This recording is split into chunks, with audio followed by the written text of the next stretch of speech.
Bye bye করি তাহলে তো আমি জামারটা ধরতে পারবো না। তাইলে তো কাকা আমি মাছ নিতে পারবো না। বাবা না নিলে তাহলে আমার করা কিছু নাই রে বাবা।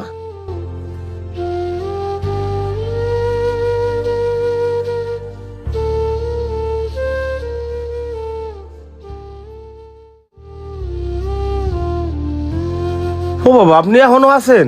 চিন্তা করলে পারবেন, নামাজে গেছেন এই জন্য দাঁড়ায় আছি। ভালো কাজে গেছেন। চাচা আপনি তো বলছিলেন আপনার এখানে 50 কেজি মাছ আছে। একটা বিয়ে বাড়ির জন্য আমার মাছগুলো দরকার। আপনি 50 কেজি মাছই আমার দিয়ে দেন, ওই দিয়ে আমি দিমু। কি কোন বাবা সবগুলোই নেবে? হ্যাঁ চাচা। আল্লাহ তোমার দরবারে লাখ লাখ শুক্রিয়া। আল্লাহ তুমি অনেক দয়াবান, আজকে অনেক বড় বিপদের হাত থেকে বাঁচলাম। এই লোকটা সব মাছগুলো নিয়ে এলো। আল্লাহ সত্যি আল্লাহ তুমি অনেক মহান। আমিন। এই তোরা তাড়াতাড়ি মাছগুলো মাইক ওজন দে দে। সত্যি ভালো কাজে শান্তি আলাদা। এখন থেকে আমিও 5 ওয়াক্ত নামাজ পড়বো।